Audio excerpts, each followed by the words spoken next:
Nous invitons à présent le président du Conseil supérieur des affaires islamiques à prendre la parole. صاحب الفخامة رئيس الجمهورية Excellences, Monsieur le Président de la République, chef de l'État, Monsieur le Premier ministre, chef du gouvernement, chers collaborateurs du Président de la République. À l'occasion de l'Aïd al-Adha al-Mubarak, permettez-moi de vous adresser au nom du Conseil supérieur des affaires islamiques, de ses démembrements et de tous les musulmans mes chaleureuses félicitations et mes sincères vœux à vous et à votre famille. En ces jours bénis, nous invoquons Allah de vous accorder plus de santé, de bien-être et de longévité. J'adresse également mes vœux aux membres du gouvernement de la Ve République et à tous les Tchadiens de l'intérieur et de l'extérieur. Excellence, Monsieur le Président de la République. Nous profitons également de cette occasion pour vous féliciter pour votre brillante victoire aux élections présidentielles après la réussite de la période de transition et du référendum constitutionnel qui sont un modèle à suivre par d'autres pays qui traversent les mêmes circonstances et qui, jusqu'à là, n'ont pas achevé leur transition. Nous remercions tous ceux qui ont contribué à la réussite de la transition au Tchad, notamment les hommes politiques, les militaires, la société civile et les amis du Tchad, particulièrement le président congolais Antoine Félix Tshisekedi Tshilombo. Excellence, Monsieur le Président, la phase de stabilité nécessite le développement sous toutes ses formes, éducatives, économiques, sociales et culturelles, pour soutenir les bases de la sécurité et de la coexistence pacifique entre tous les Tchadiens et plus particulièrement les musulmans.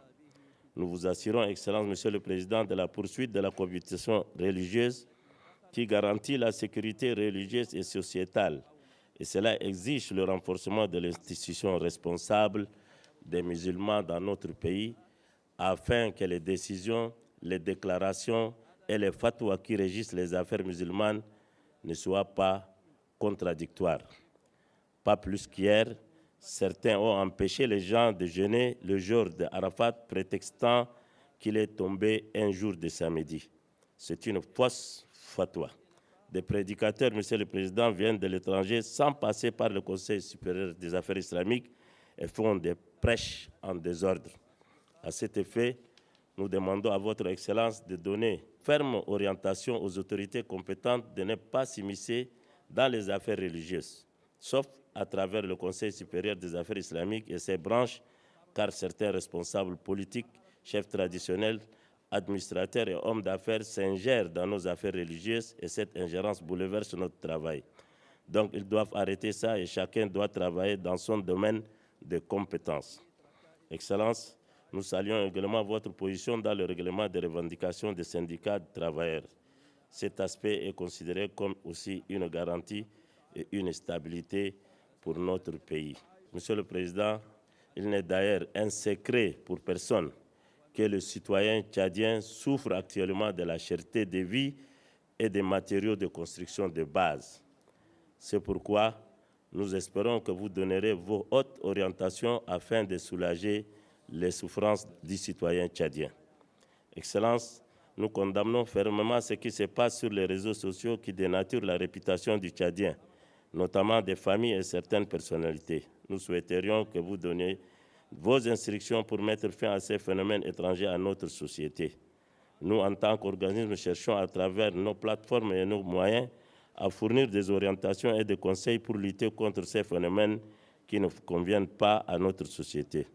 Le gouvernement doit lutter contre la mauvaise gestion, la corruption, le népotisme, etc. Excellence, Monsieur le Président de la République, l'une des plus grandes bénédictions et la plus glorieuse pour l'homme, c'est d'avoir une patrie dans laquelle il peut vivre tranquillement.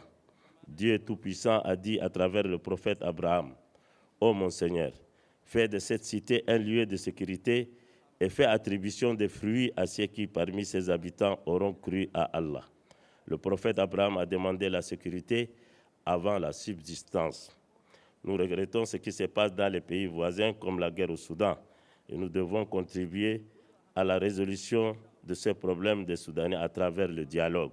Excellence, le messager, que Dieu bénisse et lui accorde la paix, dit « Gabriel n'a cessé de me conseiller d'être gentil à l'égard du voisin. Le Tchad a accueilli des réfugiés des pays voisins, y compris des Soudanais qui sont majoritaires. Vous étiez personnellement chez les frères réfugiés et vous leur avez partagé la nourriture. C'est un geste que Dieu a recommandé envers les voisins. Nous condamnons également le massacre des populations innocentes à Gaza, au Soudan et dans le monde entier. Excellence, en tant que responsable religieux, nous entendons toujours que vous attribuez toutes les questions à Dieu et demandez de l'aide de Dieu. Dieu ne vous décevra jamais et nous sommes avec vous dans nos prières jusqu'à ce que le Tchad connaîtra un développement et une prospérité sous votre sage direction, Inch'Allah. Nous souhaitons également un bon retour à nos pèlerins et aux pèlerins du monde dans leur patrie, sains et saufs. Bonne et heureuse fête de l'Aïd al-Adha al-Mubarak. كل عام أنتم والتشاد بألف خير والسلام عليكم ورحمة الله تعالى وبركاته. Monsieur le Premier ministre, chef du gouvernement, Monsieur le vice-président du Conseil national de transition, chers collaborateurs, Monsieur le vice-président du Conseil supérieur des affaires islamiques, distingués membres du Conseil supérieur des affaires islamiques, respecté Mufti du Tchad et imam de la grande mosquée Roi Faisal, mes chers frères oulémas. Je voudrais, avant tout propos, mettre en exergue toute ma gratitude à l'endroit du Tout-Puissant qui a permis que nous puissions atteindre ces jours bénis et nous associer à la Oumma Islamia pour célébrer cette fête de l'Aïd al-Adha al-Mubarak. Cette fête représente un moment important dans le calendrier musulman, honore un acte unique de sacrifice et offre une occasion idoine pour l'échange de vœux. Je voudrais vous remercier pour le vœu de paix, de santé et de bonheur que vous avez si gentiment formulé à mon endroit, à l'endroit de ma famille et à la nation tout entière. En retour, recevez mes vœux le meilleur de santé, longévité, bonheur et prospérité pour vous-même, pour vos familles respectives et l'ensemble du peuple tchadien. Puisse Allah exaucer nos prières, agréer nos actions, unifier nos cœurs et renforcer notre foi. Mes vœux les plus ardents demeurent la paix, l'unité, le développement et la prospérité. Que notre nation puisse continuer à être ce îlot de stabilité et de cohésion sociale et progresser résolument vers un développement harmonieux. Que le bon Dieu veille sur le Tchad, ses filles et fils et le protège. Mes chers frères oulémas, intervenant 2 mois et 10 jours après la fête du Ramadan, la Tabaski représente un grand moment pour la communauté musulmane. Elle nous rappelle la soumission du prophète Ibrahim à Dieu lorsqu'il lui a demandé de sacrifier son fils unique Ismaël. La foi du prophète Ibrahim fut grande, au point qu'il décida de se soumettre à la volonté divine pour offrir son unique fils avant que Dieu lui envoie un bélier pour le sacrifice. La célébration de la Tabaski marque également la fin du grand pèlerinage, le Hajj, un des 5 piliers de l'islam. Mais au-delà de son aspect religieux, l'Aïd al-Adha est aussi un moment de retrouvailles, de communion et de pardon. Elle est aussi synonyme de partage et de générosité avec les nécessités. En parfaite adéquation avec la tradition tchadienne, elle nous offre l'opportunité de témoigner notre solidarité avec tous nos compatriotes, d'ici et d'ailleurs, qui, pour une raison ou une autre, affrontent des difficultés inhérentes à la vie. Alors, en ces jours de fête, que Dieu sème l'espoir et la joie dans le cœur de tous ceux qui souffrent et fasse briller de joie les visages de tous mes compatriotes. Que la force de la foi du prophète Ibrahim et son esprit d'abnégation qui caractérise cette fête puissent nous inspirer et nous guider. Distingués hommes de Dieu, la célébration de l'Aïd al-Adha intervient cette année juste au lendemain de l'avènement de la Ve République et du retour effectif à la normalité constitutionnelle, consacrée par les élections présidentielles du mois de mai dernier, après 3 ans de transition. Oui, la nouvelle République est là et nous avons fait juste les premiers pas et les défis restent entiers. Face à ces défis identifiés, des réponses appropriées doivent être trouvées et de profonds changements doivent être menés dans les arcanes de l'État pour que la qualité, le rendement, la performance, la transparence et la redevabilité soient au rendez-vous. Ça sera possible au prix d'une véritable révolution des mentalités à tous les niveaux. Mes chers frères oulémas, comme vous l'avez si bien relevé, les problèmes de la cherté des vies et des matériaux de construction demeurent malheureusement d'actualité, impactant négativement le bien-être de beaucoup de nos concitoyens. Je voudrais vous rassurer que ce sont aussi mes préoccupations. Dans la dynamique de la mise en œuvre de mon programme, des actions concrètes sont en train d'être posées par le gouvernement pour alléger ces difficultés. La question du bien-être de la population, incluant l'accès aux services sociaux de base, occupe une place de choix dans mon programme.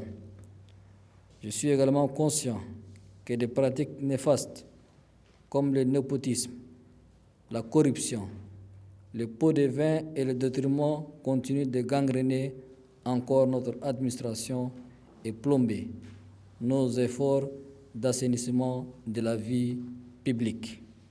C'est pourquoi le gouvernement a mis en place les institutions indépendantes issues de la Constitution qui doivent combattre la perte des ressources publiques sous toutes ses formes et manifestations, notamment la Cour des comptes qui devient totalement indépendante.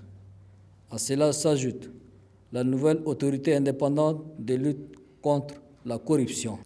Mes chers frères oulémas, nos actions et efforts conjugués doivent concourir à bâtir ensemble une société dynamique, juste, inclusive et soucieuse du bien-être de tous. Nous sommes capables de cela. Aussi, je profite de ces instants de célébration pour appeler mes compatriotes à craindre Dieu et privilégier l'intérêt et le bien-être de la nation tout entière.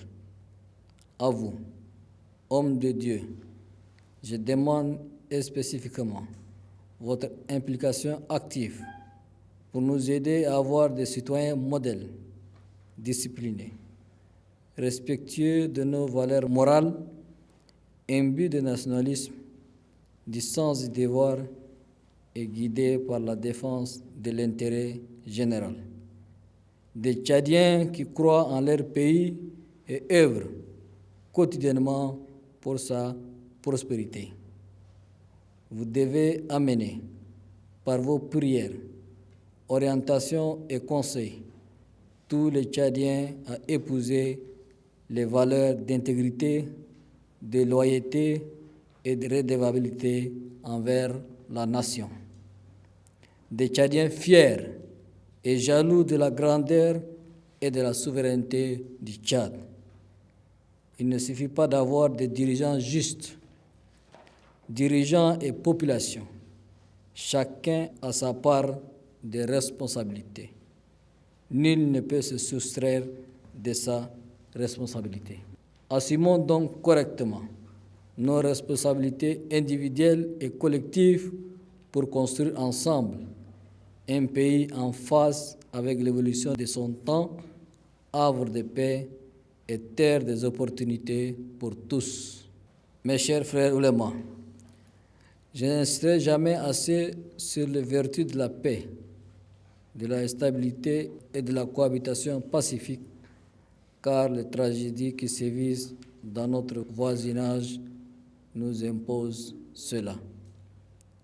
Nous devons remercier le Tout-Puissant qui nous a préservés de la déchirure et de la désolation et veiller à la préservation de ces biens si précieux qu'est la paix dont il nous a fait grâce. Je voudrais en ce moment avoir une pensée pieuse pour nos frères et sœurs au Soudan qui fêtent une nouvelle fois sous le crépitement des balles, la désolation et le désarroi. La guerre au Soudan a généré des conséquences incalculables. C'est pourquoi je vous exhorte à continuer de prier Dieu pour alléger les souffrances endurées par les frères soudanais et ramener la paix. Prions pour la paix au Soudan, en Palestine et partout dans le monde où des humains font face aux affres de la guerre. Ces guerres qui se déroulent à un vol d'oiseau de nos frontières et les conséquences néfastes multiformes qui en découlent doivent nous transmettre tous les enseignements pour préserver la paix dans notre propre pays. C'est le lieu d'appeler à la vigilance de nos compatriotes qui vivent dans les zones frontalières vis-à-vis de ce qui se passe dans ces pays limitrophes avec lesquels nous partageons des liens d'histoire, de sang et de culture. Le Tchad œuvre inlassablement et appelle constamment à la résolution pacifique de cette guerre qui saigne à blanc le Soudan voisin. Ce conflit n'est pas le conflit du Tchad et les Tchadiens ne doivent pas se mêler dans le malheureux conflit étranger. Distingués hommes de Dieu, le Tchad nouveau ne peut se réaliser dans une société qui s'éloigne de ses valeurs morales et des règles d'une bonne gestion dictées par les valeurs républicaines. Notre mission n'est pas facile. Le chantier est vaste et complexe. Mais quand les filles et les fils du Tchad se mettent ensemble, rien n'est impossible. Inch'Allah, c'est cette note positive que je termine mes propos en souhaitant une fois de plus une heureuse et bonne fête à l'Aïd al-Adha à vous tous, à tous les Tchadiens de l'intérieur et de la diaspora. Eid Mubarak à toute la communauté d'expatriés qui ont choisi de vivre avec nous ou que le service a amené chez nous. Que Dieu vous bénisse. Que Dieu bénisse le Tchad. Je vous remercie. والهادي إلى صراطك المستقيم وعلى آله حق قدره ومقداره العظيم. اللهم نتوجه إليك ونحن عبادك الفقراء في هذه الساعة المباركة، نسألك أن تجيب دعوتنا. اللهم سهل أمورنا، اللهم سهل أمورنا، وبارك لنا في أعمالنا، ووسع لنا في أرزاقنا. اللهم احفظنا بما حفظت بعبادك الصالحين يا رب العالمين. اللهم احفظ بلادنا من كل سوء. اللهم ألف بين قلوبنا ويسر أمورنا. اللهم اجمع شملنا ووحد كلمتنا يا أرحم الراحمين. نحن عبادك الضعفاء لا نملك حولا ولا قوة. اللهم استجب دعاءنا ولا تخيب صيد رجانا. اللهم استجب دعاءنا ولا تخيب صيد رجانا. اللهم حل مشاكل الأمة، اللهم حل مشاكل الأمة الإسلامية. اللهم نسألك أن تؤلف بين قلوبهم واحقن دماءهم يا أرحم الراحمين. ربنا تقبل منا إنك أنت السميع العليم وتب علينا إنك أنت التواب الرحيم. اللهم احفظ ابننا الرئيس اللهم احفظه وإخوانه وحطهم بعنايتك يا أرحم الراحمين، وفقهم للعمل لهذا الوطن، وفقهم للعمل لهذا الوطن. اللهم لا حول لهم ولا قوة إلا بك. نسألك أن تأخذ بأيديهم إلى بر الأمان يا أرحم الراحمين. اللهم استجب دعانا. اللهم صل صلاة كاملة وسلم سلاما تاما على سيدنا محمد الذي تنحل به العقد وتنفرج به الكرب وتقضى به الحوائج وتنال به الرغائب وحسن الخواتم ويستسقى الغمام بوجه الكريم وعلى آله وصحبه في كل لمحة بعدد كل معلوم لك يا أرحم الراحمين يا أرحم الراحمين. آمين آمين آمين, آمين.